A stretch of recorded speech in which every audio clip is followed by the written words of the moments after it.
ಪ್ರತಿ ಕ್ಷಣದ ಸುದ್ದಿಗಾಗಿ ಟಿವಿ9 ಕನ್ನಡ ಚಾನೆಲ್ಗೆ ಸಬ್ಸ್ಕ್ರೈಬ್ ಆಗಿ ಬೆಲ್ ಐಕಾನ್ ಒತ್ತಿ. ಲಾಕ್ಡೌನ್ ಪಾರ್ಟ್ 2 ಮುಗಿದು ಇಂದಿನಿಂದ ಮೂರನೇ ಪಾರ್ಟ್ ಆರಂಭ ಆಗ್ತಿದೆ. ಆದರೆ ಲಾಕ್ಡೌನ್ ಇಷ್ಟು ದಿನ ಇದ್ದ ಹಾಗೆ ಇರೋದಿಲ್ಲ. ಇದು ಹೊಸ ರೀತಿಯಾದಂಥ ಲಾಕ್ಡೌನ್. ಬದುಕು ಕಟ್ಟಿಕೊಳ್ಳೋದರ ಜೊತೆಗೆ ಬದಲಾಗಿರುವಂಥ ಜೀವನ ಮತ್ತು ಜೀವನ ಶೈಲಿ ಹೇಗಿರುತ್ತೆ ಅನ್ನೋದನ್ನು ನಮಗೆ ತೋರಿಸುವಂಥ ಲಾಕ್ಡೌನ್. ಹಾಗಿದ್ರೆ ಇಂದಿನಿಂದ ಇರುವಂಥ ಲಾಕ್ಡೌನ್ ಏನು ಹೊಸತನ ತರುತ್ತೆ, ಬದುಕಿಗೆ ಬೇಕಾಗುವಂಥ ಎಂತೆಂಥ ಮಾರ್ಗಗಳು ಈಗ ತೆರೆದುಕೊಳ್ಳುತ್ತೆ, ಬನ್ನಿ ನೋಡೋಣ.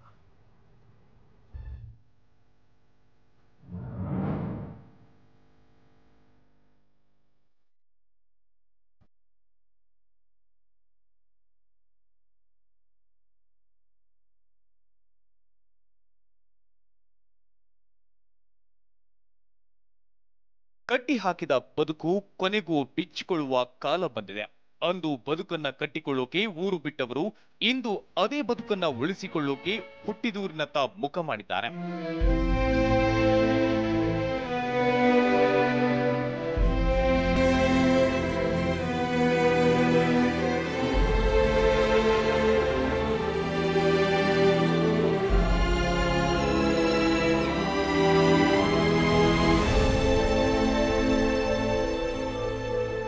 ಮಾರುಕಟ್ಟೆ ಓಪನ್ ಆಗೋಕೆ ಸಜ್ಜಾಗಿದೆ. ಅಂಗಡಿಗಳು ಓಪನ್ ಆಗಲಿವೆ.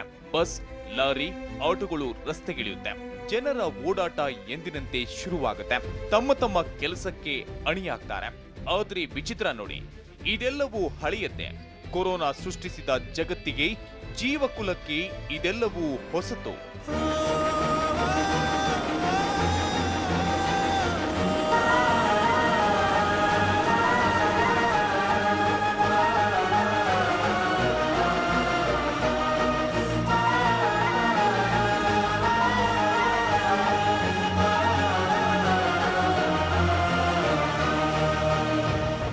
ನಿಜ, ಇಂದು ಎಲ್ಲವೂ ಹೊಸತು. ಆರಂಭವಾಗೋ ಬದುಕು, ಅನುಭವ, ಕೆಲಸ ಎಲ್ಲವೂ ಹೊಸತು. ಇದಕ್ಕೆಲ್ಲ ಕಾರಣ ಕೊರೋನಾ ಇಲ್ಲದೆ ಇರೋ ರಾಜ್ಯದ ಗ್ರೀನ್ ಝೋನ್ಗಳಲ್ಲಿ ಲಾಕ್ಡೌನ್ ರಿಲೀಫ್. ಹೌದು, ಕೊರೋನಾ ಸೃಷ್ಟಿಸಿದ ಹೊಸ ಪ್ರಪಂಚವನ್ನ ಎದುರಿಸೋಕೆ ಇಷ್ಟು ದಿನ ಮನೆಯಲ್ಲೇ ಬಂದಿಯಾಗಿದ್ದ ಮನುಕುಲ ಸಜ್ಜಾಗಿದೆ. ಹಾಗಿದ್ರೆ ಇಂದಿನಿಂದ ರಾಜ್ಯದಲ್ಲಿ ಜನಜೀವನ ಹೇಗೆ ಆರಂಭವಾಗುತ್ತೆ? ಯಾವ್ಯಾವ ಜಿಲ್ಲೆಗಳಲ್ಲಿ ಏನೆಲ್ಲ ಓಪನ್ ಆಗುತ್ತೆ?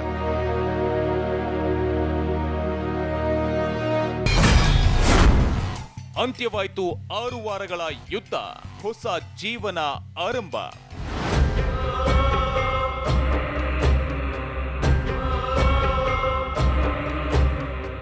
ಎಸ್, ಮಾರ್ಚ್ 24ರಿಂದ ಆರಂಭವಾಗಿದ್ದ ಲಾಕ್ಡೌನ್ ವನವಾಸ ನಿನ್ನೆಗೆ ಕೊನೆಯಾಗಿದೆ. ಹಾಗಂತ ಎಲ್ಲಾ ಜಿಲ್ಲೆಗಳಲ್ಲೂ ರಿಲೀಫ್ ಇಲ್ಲ ಅನ್ನೋದನ್ನ ಮರಿಬಾರ್ದು.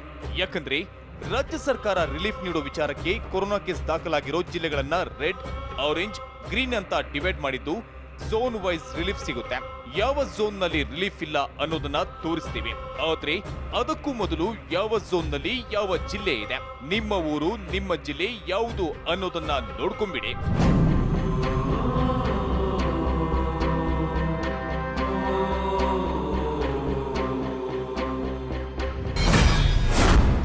ಕೇಂದ್ರದ ನಿಯಮದಂತೆ ರಾಜ್ಯ ಸರ್ಕಾರವು ಸಹ 3 ಜಿಲ್ಲೆಗಳನ್ನ ರೆಡ್ ಝೋನ್ಗೆ ಸೇರಿಸಿದ್ದು, ಅದರಲ್ಲಿ ಅತಿ ಹೆಚ್ಚು ಸೋಂಕಿತರಿರೋ ಬೆಂಗಳೂರು ನಗರ ಜಿಲ್ಲೆಯನ್ನ ಸೇರಿಸಿದೆ.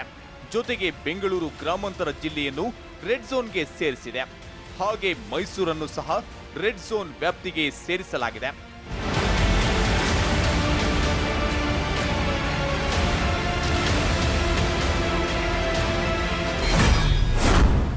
ಇನ್ನು ಆರೆಂಜ್ ಝೋನ್ ನಲ್ಲಿ ಉತ್ತರ ಕರ್ನಾಟಕ ಭಾಗದ ಬೀದರ್, ಕಲಬುರಗಿ, ವಿಜಯಪುರ, ಬಾಗಲಕೋಟೆ ಇದ್ರೆ, ಕೊರೋನಾ ಹೊಡೆತಕ್ಕೆ ತತ್ತರಿಸಿರೋ ಬೆಳಗಾವಿ ಕೂಡ ಆರೆಂಜ್ ಝೋನ್ ವ್ಯಾಪ್ತಿಗೆ ಬರುತ್ತೆ. ಹಾಗೆ ಧಾರವಾಡ, ಗದಗ, ಉತ್ತರ ಕನ್ನಡ, ಬಳ್ಳಾರಿ ಜಿಲ್ಲೆಯು ಕಿತ್ತಳೆ ವಲಯದಲ್ಲಿ ಸ್ಥಾನ ಪಡೆದಿವೆ. ಇನ್ನು ದಕ್ಷಿಣ ಕನ್ನಡ, ತುಮಕೂರು, ಮಂಡ್ಯ ಕೂಡ ಆರೆಂಜ್ ಝೋನ್ ನಲ್ಲಿದೆ. ಹಾಗೆ ಚಿಕ್ಕಬಳ್ಳಾಪುರವು ಆರೆಂಜ್ ಝೋನ್ ನಲ್ಲಿದೆ.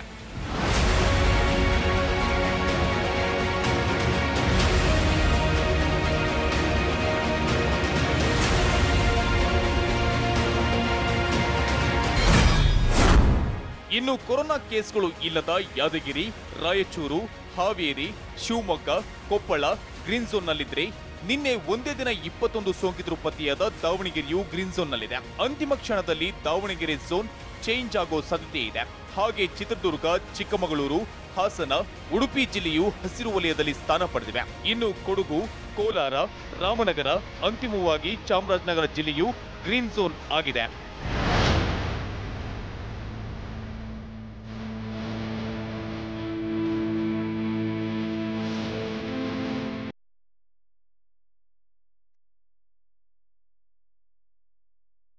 ಹೀಗೆ ಝೋನ್ ವೈಸ್ ವಿಂಗಡಣೆ ಮಾಡಿರೋ ಸರ್ಕಾರ 3 ವಲಯಕ್ಕೂ ಅನ್ವಯವಾಗುವಂತೆ ಕೆಲ ನಿರ್ಬಂಧ ಸಡಿಲಿಕೆ ಕೊಟ್ಟಿದೆ.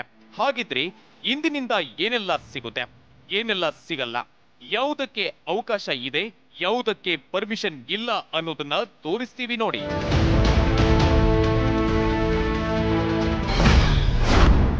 ಇಂದಿನಿಂದ ಗ್ರೀನ್, ಆರೆಂಜ್ ಝೋನ್ಗಳಲ್ಲಿ ಈ ಹಿಂದಿನಂತೆ ಅಗತ್ಯ ವಸ್ತುಗಳ ಜೊತೆ ಬಟ್ಟೆ, ಆಭರಣ, ಎಲೆಕ್ಟ್ರಾನಿಕ್ಸ್ ಸೇರಿದಂತೆ ವಿವಿಧ ಶಾಪ್ಗಳು ಓಪನ್ ಆಗಲಿವೆ. ಆದರೆ ಆರೆಂಜ್, ಗ್ರೀನ್ ಜಿಲ್ಲೆಗಳಲ್ಲಿ ಥಿಯೇಟರ್, ಮಾಲ್ ತೆರೆಯುವಂತಿಲ್ಲ. ಗ್ರೀನ್, ಆರೆಂಜ್ ಜಿಲ್ಲೆಯಲ್ಲಿ ಜಿಲ್ಲಾ ವ್ಯಾಪ್ತಿಯಲ್ಲಿ ಬಸ್ ಸಂಚಾರ ಇರುತ್ತೆ. ಬೆಳಿಗ್ಗೆ 7 ಗಂಟೆಯಿಂದ ಸಂಜೆ 7 ಗಂಟೆಯವರೆಗೂ ಜಿಲ್ಲಾ ವ್ಯಾಪ್ತಿಯಲ್ಲಿ ಬಸ್ ಸಂಚಾರವಿರುತ್ತೆ. ಹಾಗಂತ ಎರ್ರಾಬಿರಿಯಾಗಿ ಬಸ್ ಹತ್ತೋ ಹಾಗಿಲ್ಲ. 50% ಜನ ಮಾತ್ರ ಹತ್ತಬೇಕು. ಶಾಲಾ ಕಾಲೇಜು ಹೊರತುಪಡಿಸಿ ಸರ್ಕಾರಿ ಕಚೇರಿಗಳು, ಖಾಸಗಿ ಕಚೇರಿಗಳು ಓಪನ್ ಇರುತ್ತೆ.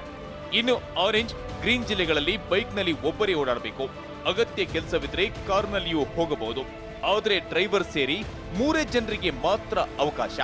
ನೆನಪಿರಲಿ, ಆರೆಂಜ್, ಗ್ರೀನ್ ಝೋನ್ ಜಿಲ್ಲೆಗಳಾದ್ರೂ ಮಂದಿರ, ಮಸೀದಿ, ಚರ್ಚ್ ಓಪನ್ ಮಾಡಲು ಅವಕಾಶವಿಲ್ಲ. ಇನ್ನು ಮದುವೆ ಮಾಡಬಹುದು, ಆದರೆ 50 ಜನ ಇರಬೇಕು. ಅಂತ್ಯ ಸಂಸ್ಕಾರಕ್ಕೆ 20 ಜನ ಮೀರುವಂತಿಲ್ಲ. ಅಂಗಡಿಗಳಲ್ಲಿ, ಮಾರುಕಟ್ಟೆ, ಮಂಡಿಗಳಲ್ಲಿ 50% ಕಾರ್ಮಿಕರು ಇರಬೇಕು. ಜೊತೆಗೆ ವೃದ್ಧರು, ಮಕ್ಕಳು, ಗರ್ಭಿಣಿಯರು ಮನೆಯಿಂದ ಹೊರಬರಂಗಿಲ್ಲ. ಆರೆಂಜ್, ಗ್ರೀನ್ ಝೋನ್ ನಲ್ಲಿ 50% ಕಾರ್ಮಿಕರೊಂದಿಗೆ ಕೆಲಸ ಪ್ರಾರಂಭಿಸಬಹುದು. ಕೆಲ ಜಿಲ್ಲೆಗಳಲ್ಲಿ ಡಿಸಿ ಆರ್ಡರ್ ಮೇರೆಗೆ ಸಲೂನ್, ಬ್ಯೂಟಿ ಪಾರ್ಲರ್ ತೆರೆಯಲು ಅವಕಾಶ ಕೊಡಲಾಗಿದೆ. ಗೂಡ್ಸ್ ವಾಹನಗಳು ಮಾತ್ರ ಜಿಲ್ಲೆಯ ಗಡಿ, ಪಾಸ್ ಇದ್ರೆ ರಾಜ್ಯದ ಗಡಿಯನ್ನು ದಾಟಬಹುದು. ಖಾಸಗಿ ಹಾಗೂ ಸರ್ಕಾರಿ ಕಟ್ಟಡ ಕಾಮಗಾರಿಗಳನ್ನು ಆರಂಭಿಸಬಹುದು.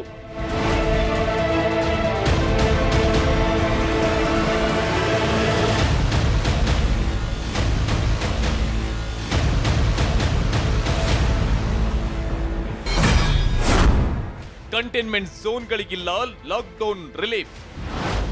ಇನ್ನು ರೆಡ್ ಝೋನ್ ಜಿಲ್ಲೆಗಳು ಸೇರಿದಂತೆ ಕೊರೋನಾ ಪತ್ತೆಯಾಗಿರೋ ಆರೆಂಜ್, ಗ್ರೀನ್ ಝೋನ್ನ ಕೆಲ ಜಿಲ್ಲೆಗಳಲ್ಲಿ ಕಂಟೈನ್ಮೆಂಟ್ ಏರಿಯಾಗಳನ್ನ ಮಾಡಲಾಗಿದೆ. ಅಂತಹ ಏರಿಯಾಗಳಲ್ಲಿ ಲಾಕ್ಡೌನ್ ವಿನಾಯಿತಿ ಇಲ್ವೇ ಇಲ್ಲ. ಈ ಹಿಂದಿನಂತೆಯೇ ಇದ್ದ ಕಠಿಣ ನಿಯಮಗಳು ಮುಂದುವರಿಯಲಿವೆ.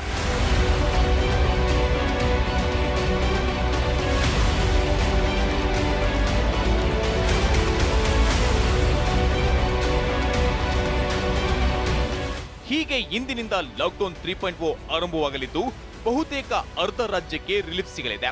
ಅಲ್ಲದೆ ಇಂದಿನಿಂದ ಕೊರೋನಾ ಸೃಷ್ಟಿಸಿರುವ ಹೊಸ ಕರುನಾಡಿನಲ್ಲಿ ಜನರ ಜೀವನ ಹೊಸ ರೀತಿಯಿಂದಲೇ ಆರಂಭವಾಗಲಿದೆ. Bureau report, TV9. ಇನ್ಸೈಡ್ ಸುದ್ದಿ ಸೋಮವಾರದಿಂದ ಶನಿವಾರ ಸಂಜೆ 7 ಗಂಟೆಗೆ TV9 ನಲ್ಲಿ ಮಾತ್ರ.